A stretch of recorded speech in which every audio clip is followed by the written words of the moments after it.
Yes, good evening, ladies and gentlemen. We're here with you tonight again with the Speak Your Mind program here, with myself and Dr. John Lewis. We're going to dwell into a number of topics, and we're going to keep you informed about a number of things that are happening in the Virgin Islands and beyond the Virgin Islands as well. So we're going to have a great show.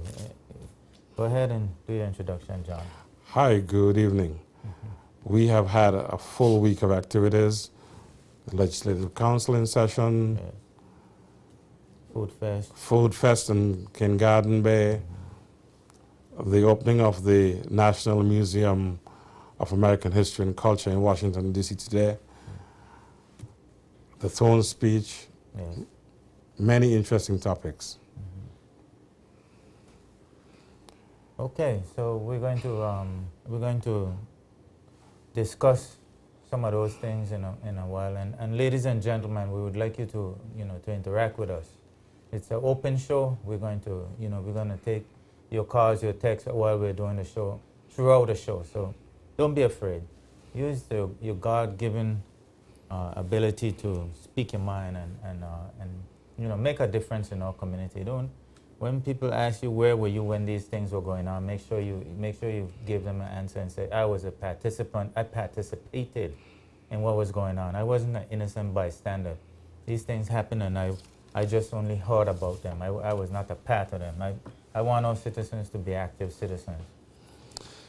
Okay, last night I went down to Kingarden Bay and participated in the official launch of the BVI Food Fete, and the setting was really nice. It was in the grounds of the Colwood Distillery. We had good food, good drinks, good music, and believe it or not, the tourist board has 7 activities, all surrounding food, between September and November. The next big one is on the 30th of October on Norman Island, and it's called a Barefoot Gourmet Soiree. And my understanding is that there will be several international chefs, plus local chefs, preparing food, and for a fixed fee, you will be able to sample all of the dishes presented and as much as you can consume with drinks, and you'll get an opportunity to really experience what the local chefs and local restaurants are capable of doing. Then on November the 5th, we will have a Taste of Tortola in the Queen Elizabeth II Park. Last year there was one, all the landscaping wasn't done, but this year it's all done. It's lovely. The setting was great. You were on the water side, and most of the restaurants and chefs from Tortola were there. You could sample and really have a good time. And then on the 11th and 12th of November, there's a Caribbean culinary festival. That is the time when the BVI culinary team will match its wits against other teams, and that's on November 11th and 12th. And then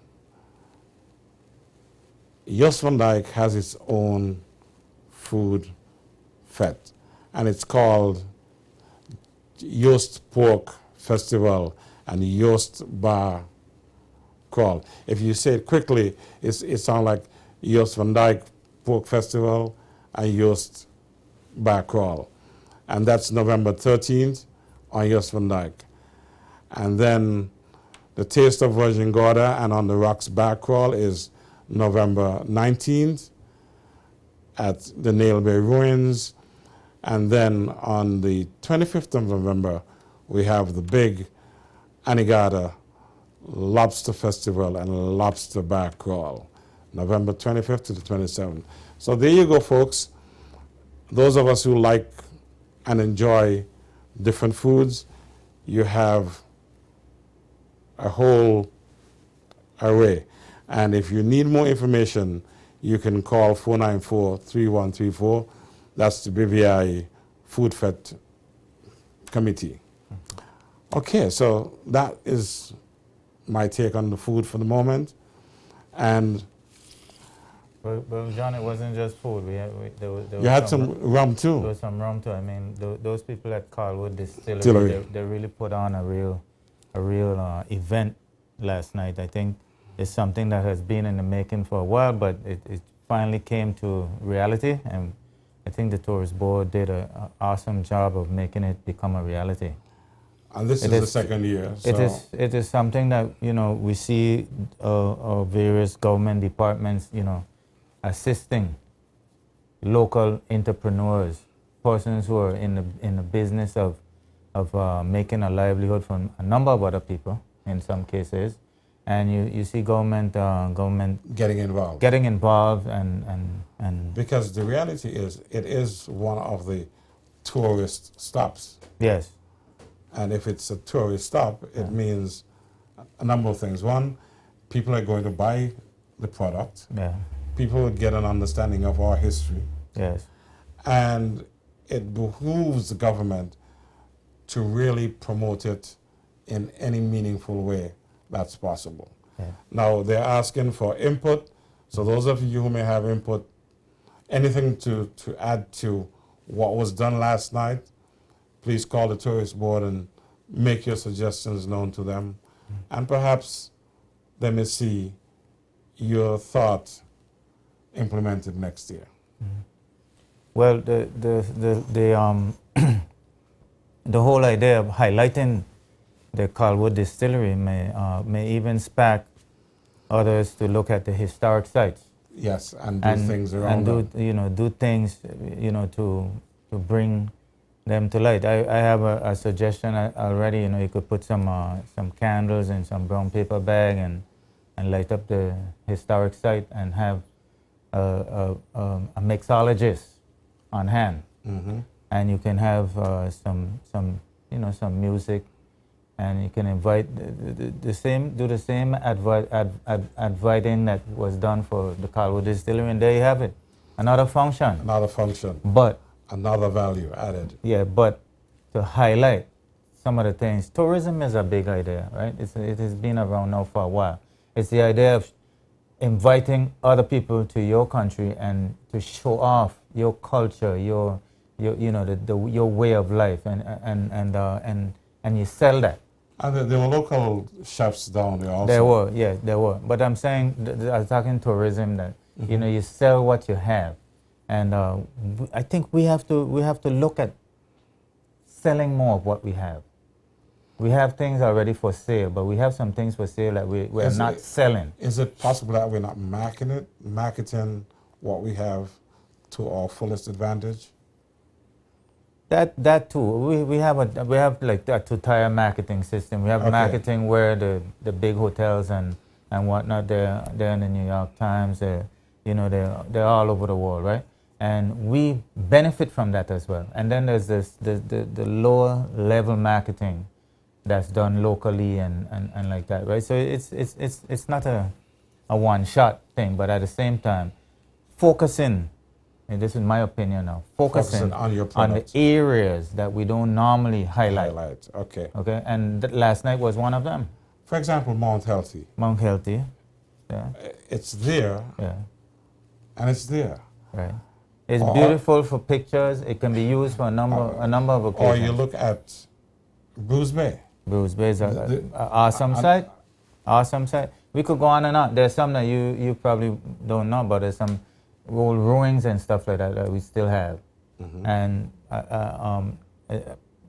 to highlight them would be an excellent idea to even to show the owners, because some of them are privately owned, to show the owners the possibilities that exist. Okay, so those are things, folks, that you can bring to bear on our tourism products, and you can talk to the people at the tourist board at 494-3134. Yes, and ladies and gentlemen, don't forget we have an open show, so you can call us or text us, right? 300-1949 if you're going to call, and 300-1950 if you're going to text. If you were there and you had a good experience, you are invited to call us and let the others know that you had a good experience. We will take a break now, Richard, and when we come back, we will talk about other things of local interest and of international interest.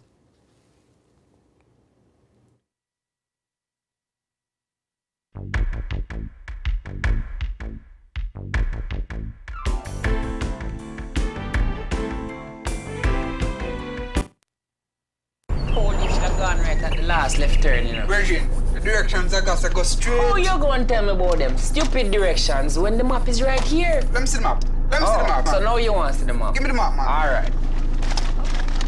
No, we passed there, so already. Oh. Make a right, go 100 meters, and that's the destination.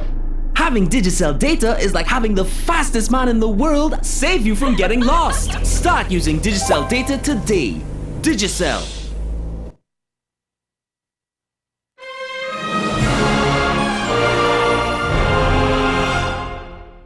People of the Caribbean and British Virgin Islands, mark your calendar as Bishop John Ivan Klein and the New Life Baptist Church family invites you to Power Plus 2016 with guest speakers Prophet Antoine Jasmine, Bishop Noel Jones, Prophet Brian Kahn, and Bishop Rudolph W. McKissick. Sunday, October 2nd through Friday, October 7th at the New Life Baptist Church in Duff's Bottom, Tortola, British Virgin Islands. Services start at 7 p.m. nightly with power-up sessions midday daily. For more information, you can visit the church's website at www.newlifebdi.org or call us at 284-494-4104. Or email at nlbc@zerkpbi.com. You don't want to miss these powerful men of God as they bring the Master's word.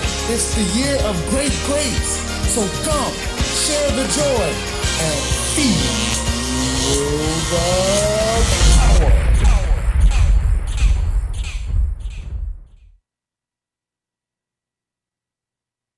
What are you doing with your life?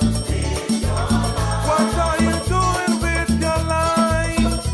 Hanging out on the corner where there is no future.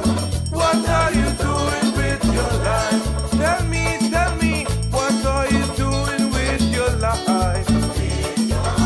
What are you doing with your life?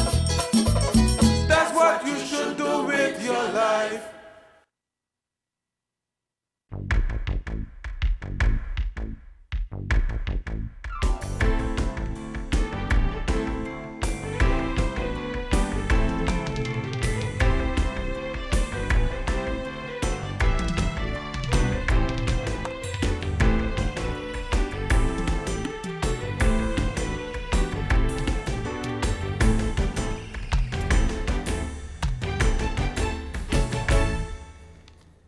Yes, ladies and gentlemen, we're back with you after a short break. John, I think we're going to have a little discussion now on President Obama and his activities today, which for those of you who are watching television would have noticed that one of the last sites on the Washington Mall was was officially opened today as a museum for Black. The National Museum of American History and Culture. Yeah, and it highlights the activities that happen to people of color over the years, from slavery all the way to today. So yes, ladies and gentlemen, although he's soon going to be out of office, but I think we could say that he'll be going out on a bang, because he's doing some things in these last days that make me proud. I'm sure it make many of you proud as well. There are a number of issues. John surrounding this that I was paying attention to, and one of them is there's a Harvard architect that has been writing and speaking about who can design things for museum type things for black people.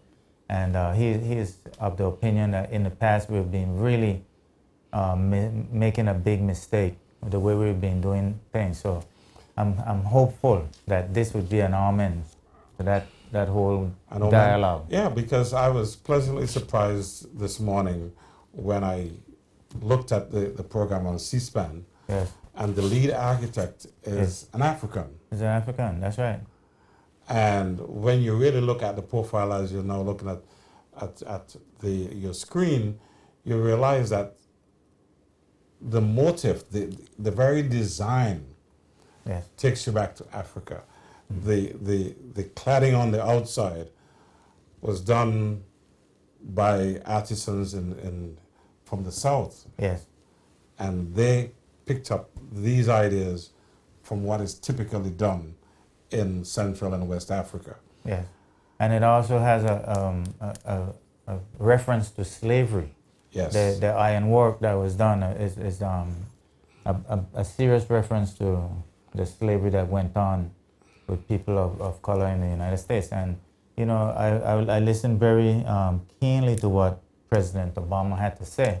And it's an ongoing dialogue now. We can't just, ignore the past. Well, what I liked about today's program is that President George W. Bush was there, Yes. and he was the one who signed the legislation and provided the first set of money. Yes. And then you have, so the start and the end. Yes. And all the people who made meaningful contributions to that project were involved today. You had Oprah Winfrey, you had Stevie Wonder, you had a good mix of personnel who really talked about the history of the National Museum of American History and Culture. And if and when it becomes possible, those of you who can visit, please do so. I am reliably informed that the tickets up to December have been sold out for the tours. Yeah. So you can plan it for next year. But when you look at some of the misunderstanding about race and all these police activities that are happening and stuff, right? There's a need for more understanding of culture among the various groups. And in fact, President Obama alluded to it today. He said, yeah, the more you go back in the past and you look at what's happening in the present, you see there's still a continuum. Yes. And the only way for us to improve the future is to really look at our past.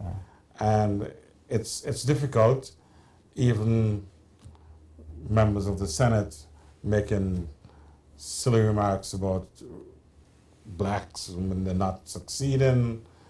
And it leads us to the debate that comes up on Monday between Hillary Clinton from the Democratic Party and Mr. Donald Trump from the Republican Party. Now, what's your input?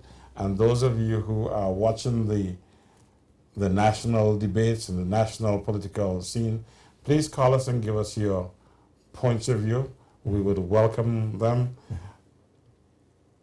And we have a text already? No, I don't think so. Okay. This is happening this coming Monday night, I think, at 8 o'clock. And interestingly, Lester Holt from NBC is going to be the moderator. That will be interesting. Now, what's your take on this, Richard? When you look at what happened today, how do you see either candidate dealing with race? Well, I don't think it's I think it's a topic that needs full attention. I don't think either candidate, in my opinion, has been really addressing it the way it should be addressed. You see, it's like two different worlds. You know, one world is when you see the incidents or the accidents that happen, right? Where somebody took Sorry? They're not accidents. The incidents. Okay. Where there's somebody taking a video of something that actually transpired, and the information that is put across by the video is usually contradictory to the report that is made by the police involved. And I think it's really, really sad that in 2016, after all what has happened, I've personally been stopped many times, okay? So, it has to do, there must be a conversation. Well, I've been pulled over too, all because of my name. Yeah, well, you have somebody else's name. a man who is known to do a lot of strikes and John Lewis. John Lewis, yeah. And he was part of the program today also. Yeah, very colorful guy actually. So Yes. you have a lot to live up to. So I'll try. yeah, but as I was saying, John, I think the more we educate other people, and the more we talk about it, I think the less it gets. It gets less. Yeah. Because people begin to understand that, hey, listen, we're all human beings, we may be different, we may have had a different background. Well, you have to put it in historical context too. Remember, one time we were merchandise, we were chattel. Yes. We were property. And that was never ever settled, and there was no reparations, and not just reparations, but reparation speaks to a topic that we don't want to talk about, and that is, admitting that you did something wrong. Well, Georgetown University last week admitted they did something wrong, yeah. and they're making amends. They're going to make amends. I was happy to see that too. Yes. Yeah. I was definitely happy to see that, but we know on a larger scale, the people that sell. We have a call. Yeah. Good evening. You're free to speak your mind. Go right ahead, please. Yeah, I'm calling about a concern of mine. I want to know if we realize that it has people in the British Virgin Islands that is living the poverty line, and it's not a matter of fact that they're not looking for work. They are looking for work, but because of who they are, or because of what happened to them in the past, that they go places looking for work and they cannot find work.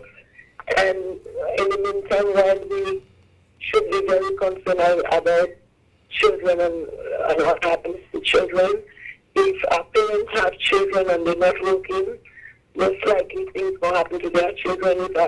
If people have children and they cannot feed their children because they don't have a job, I mean, I wonder if we shouldn't have a place that we can go to complain about not having a job in the Virgin Islands. As a Virgin Islander, I don't think Virgin Islanders should be out of work. I think each and every Virgin Islander have enough jobs in the Virgin Islands that people shouldn't get work to do. It doesn't matter what.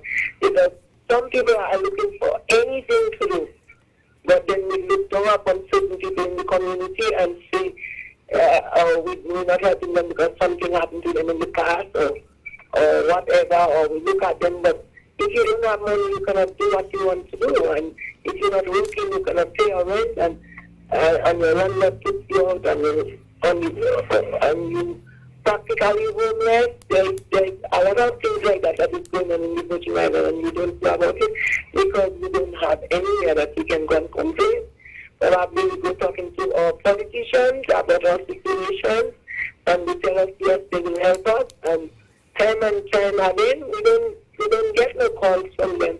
We go to them, we say we don't have jobs. We go to them, we say we cannot afford our rent, or we don't know what to do for ourselves. As Busy Islanders, we shouldn't be suffering that way. People shouldn't be suffering as Busy Islanders without a job when jobs are available. But our own Busy Islanders are looking down on us sometimes and don't want to give us a job. So we need to stop that. We need to consider everybody needs to survive here because it's a country that can more or less afford to help their people, and they are leaving the poverty line, and that is not right. Have you tried? Have you tried making your Hello? complaint? Have you tried making your complaint to the Labor Department? So, there are people that is trying to get jobs, and they even graduate from school, and they mightn't graduate with a degree in whatever, but they graduate with, they can do domestic work, they are looking for domestic work, they are looking for whatever they can do, and they are deprived because of certain things that happened to them in their past. And we cannot look down on people like that all the time. In America, when somebody falls down, there is somewhere they can go to go and look for help. But we don't have that data to us. We don't have unemployment, nothing. We don't have, we have to go for unemployment. We don't have an unemployment office as far yet. The Labor Department is there, but you go to the Labor Department, they send you to look for it, but the person might not look for a job with. If you're not skilled, why they don't want to hire you? So I just would like to know what can be done about that. Thank you, and have a good evening. Okay, we're okay, sure that okay, thanks. the people in authority would have heard your complaint tonight. And if I see some of my politician friends during the next week, I will mention it again to them. But thanks for bringing that matter to our attention, because the issue that you alluded to has serious implications: social, economic, emotional, and you're right. If it's not resolved, Because if we are calling ourselves a democratic country, we're not a socialist country. We're calling ourselves a democratic country. Sometimes I wonder, what is a democratic country? A democratic country is supposed to look out for their people under any circumstances. You go and you ask for certain help. You're not supposed to be looked down upon because of who you are or what happened to you in your past or whatever. You're trying to uphold yourself. You're trying to, you go to church like everybody goes to church every Sunday. You go to church, you sit down within the congregation, they know you there, but yet still at the same time, you cannot, you give somebody a hand-me-down pair of shoes or some kind of food supply or whatever, but that person needs to have a job so they can maintain their family. What we're trying to do, we're trying to pass laws on people like that so we can end up with their children and they don't ever see their children again. And that is not fair. Because when I'm watching things that happen to children that was not raised by their parents, it's very heartbreaking. Because these are the children that turn out to be problems sometimes in the society. If a person wants to help themselves, they should have a place that they can go and complain about they not getting a job in the community. okay, there is a division of government that has a complaints commissioner, and perhaps you can take that matter to the complaints commissioner. If you know that it's a government agency that's denying the job, you can make a complaint and have your matter dealt with. But Thank you very much. But I'm sure. I thought of doing that. I thought of going to the complaint commissioner because it is just wrong to know that there is people that cannot survive because they don't have a job. Especially if the job that you're talking about is in the public sector. So it can be domestic, it can be in a store, it doesn't have to be in an office. Whatever the person is qualified to do, they should be able to get a job. Okay. What they are qualified to do, if they qualified to be domestic worker, they do that. If they are qualified to work in a hotel, they do that. But they shouldn't be tried because of who they are. Okay. I'm sorry. But Carly, Thank you very much. but Carly, you're raising another point too, and it has to do with how we balance the work permit and the number of persons seeking jobs on the island. I think maybe it's time that we have a conversation about that, because if we continue to flood the market with labor, then there'll be fewer jobs for persons that graduate from college, graduate from school, from high school, etc. So maybe we need to have that balance where we maybe cut back on the number of work permit holders and increase the. Yeah, I understand that, but I still know that I still know that when a BV Islander walks through a certain place and asks for a job, they'll tell them this job is taken, and the person that takes it is not a BV Islander. Yeah, but we have to fight that. Okay. We have to fight that. The people that is giving you supposed to consider BV Islanders. Yeah, but or belongers, or whatever you want to call it. We have to fight that. It is not fair. It's not fair. Okay. You're correct. Okay. It's not fair. We have to fight it though. Okay, thanks, caller. All right, you have a good evening. Right. Okay.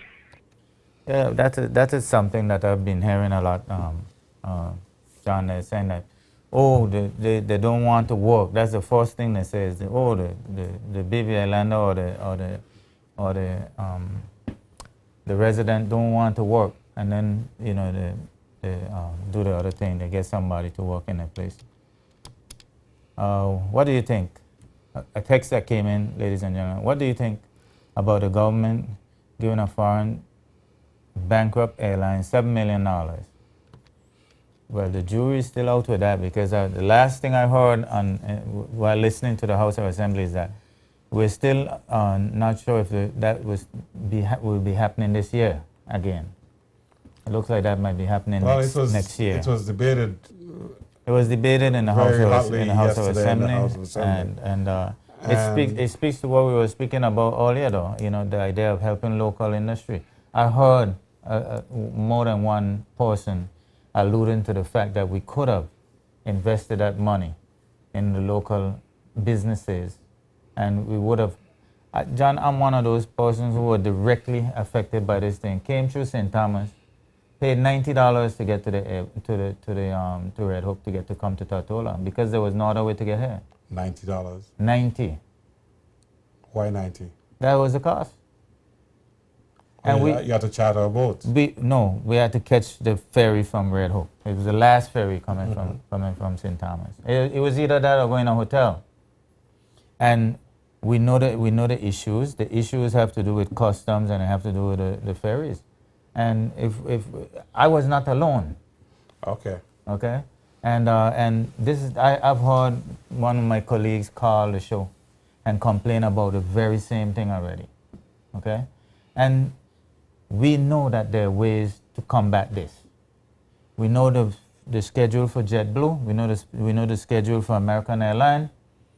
We know what the local ferries, Smith Ferry, the Rotown Fast Ferry. We know their schedules as well, and it's not rocket science. We could match them up, and we could get tourists. So what are the issues? The issue is getting here. That's the issue, getting here. Okay. The timetables don't match up. So you're saying from our end, yes, we ought to be able to coordinate. That's right. The departures. That's right. But isn't that a function of government?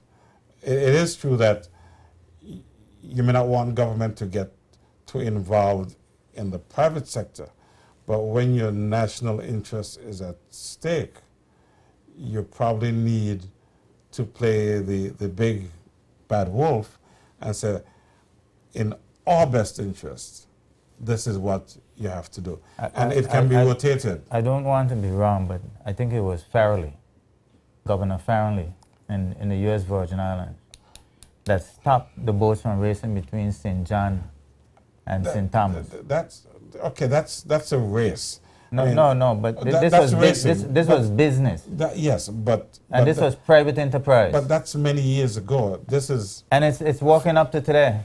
Well, why can't we change it? Well, I don't know. Governor Farrell has been dead for many years. Many years. Other governors. Other governors since then. Yeah. And if I'm correct, I think I heard something in the local news that the premier had a discussion with the governor in St. Thomas about that very issue.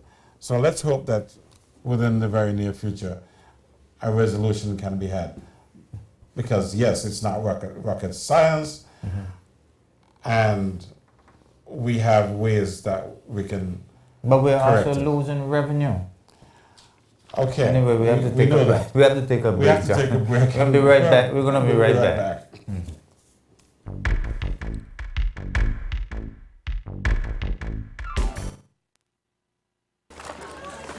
And what kind of party this? Them that bring the music. Seriously?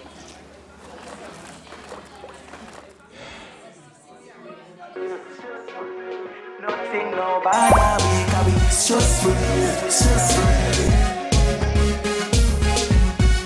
Having Digicel data is like having the fastest man in the world save you from party disasters. Start using Digicel data today. Digicel.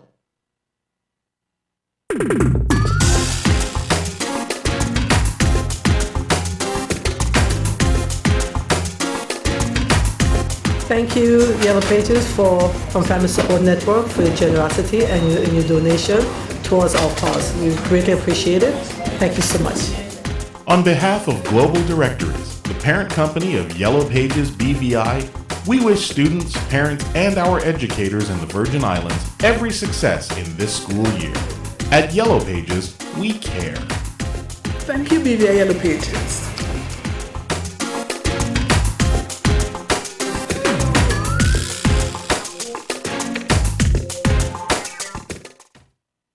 Welcome to our newly renovated Botanic Service Station to serve you better and faster.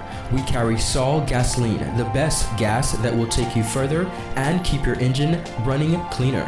To make that delicious meal at home or restaurant, we have LPGs from 20 pounds to 100 pounds, readily available for your easy pickup right here at Botanic Station. While you are here, check out our deli for finger-licking snacks from pizzas, hot wings, patties, cakes, all made fresh every day, and cold drinks that's always cold. Need oil for your vehicle? We carry a wide selection of vehicle maintenance products. We are open from 7 a.m. to 11 p.m. daily.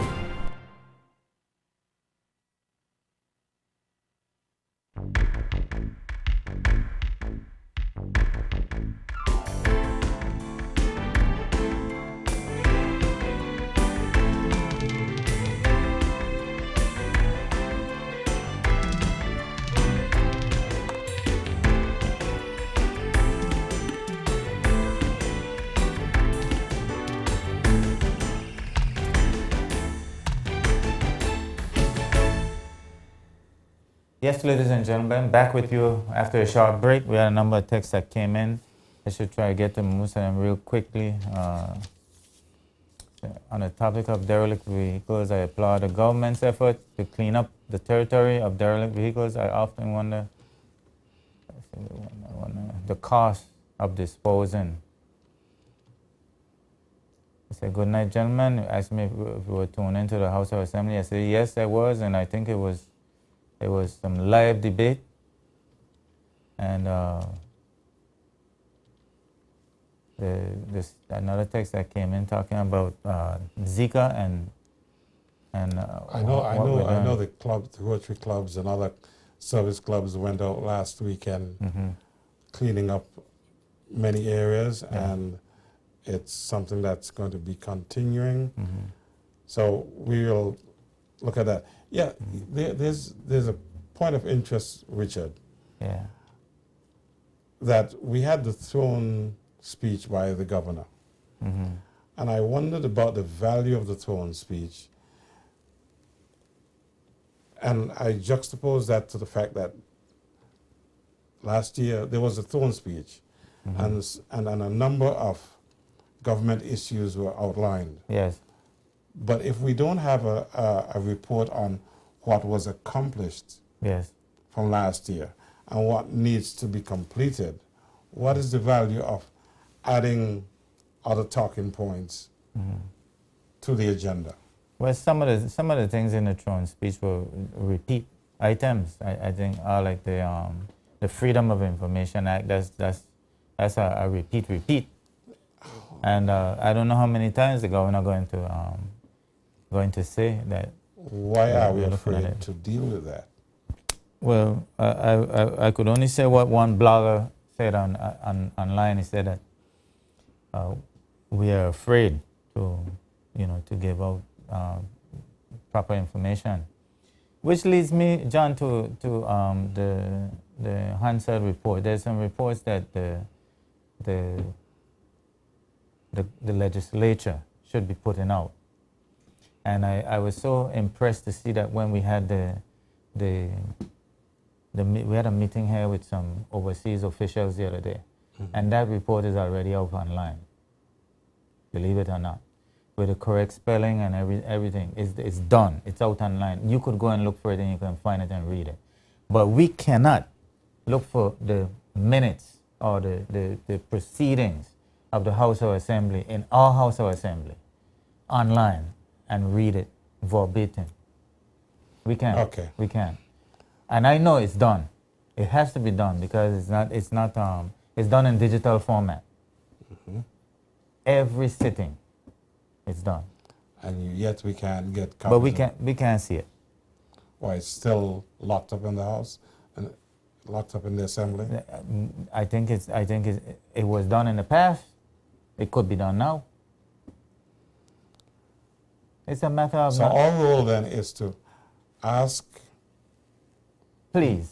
Nicely. Ask please. That these reports be made public. Of course, because it's the people's business. If I listen to it and I could record it, yes, then I have it. Exactly. So there's nothing and that we you can know, hide and anymore. we know that there's a technology out there right now that if you have a recording, I could set a computer to write exactly what was recorded.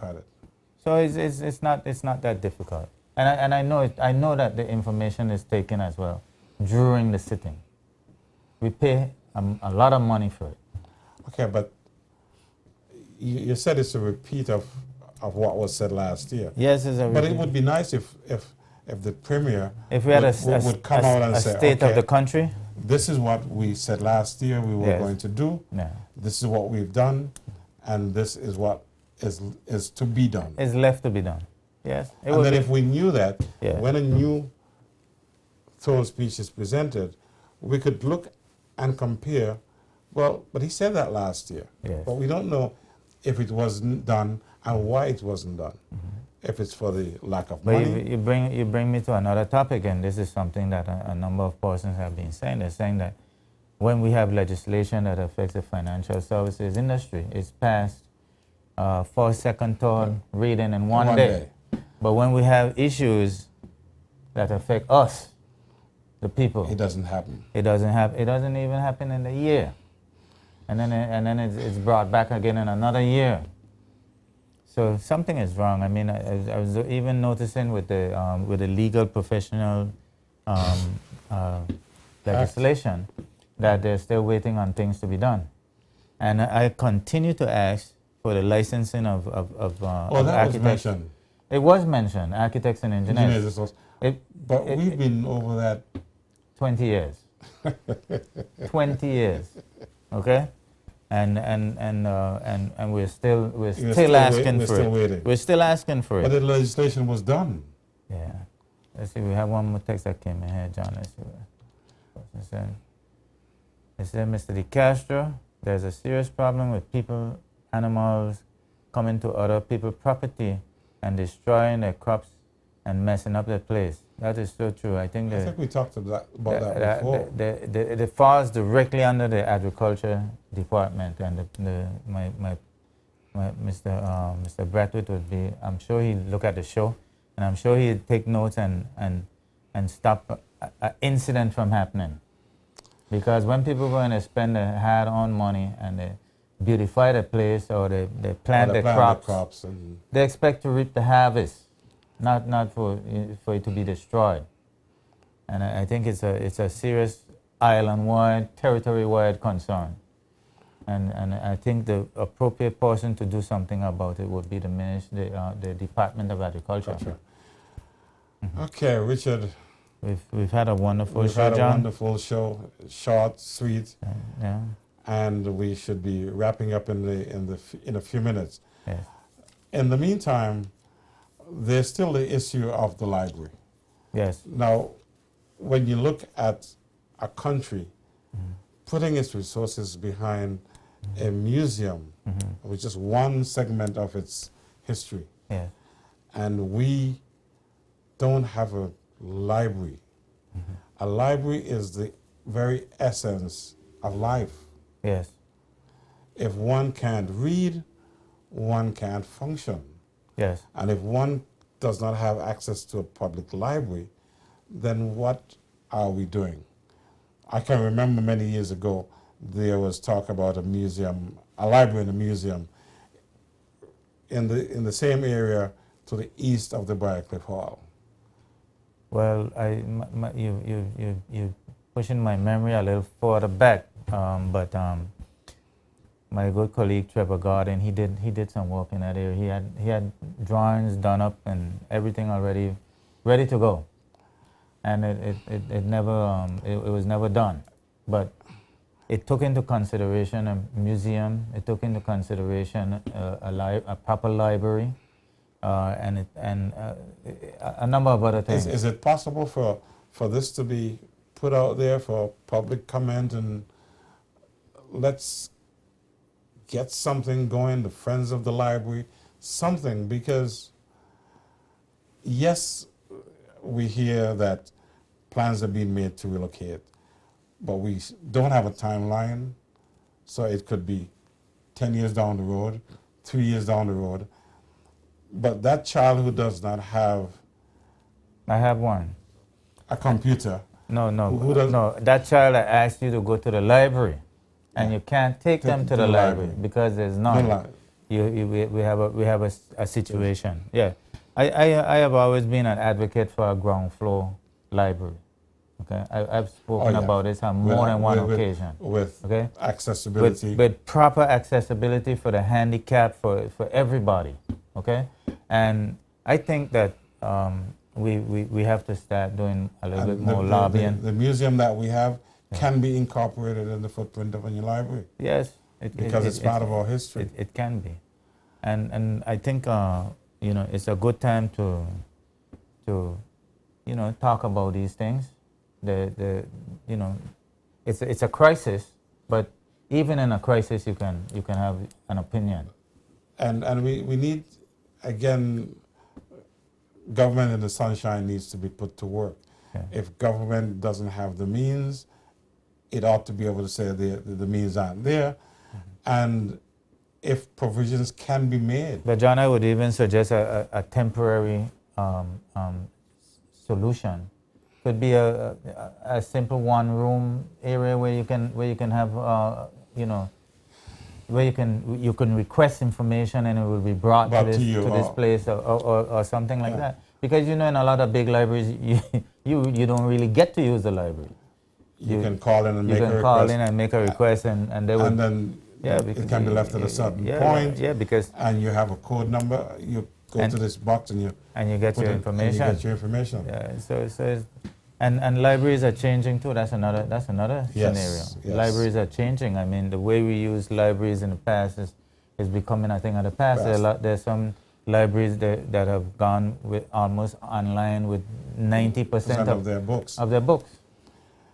Okay, well, Richard, how quickly time flies. It does. We started out with a food fest, Colwood Distillery. I'm still telling you, John, it was an awesome activity. Experience last night. Most of the people I saw there looked at me, their faces were glowing, meaning they were enjoying themselves. With the rum and otherwise. There was fish, there was Johnny cakes, there was all kind of thing.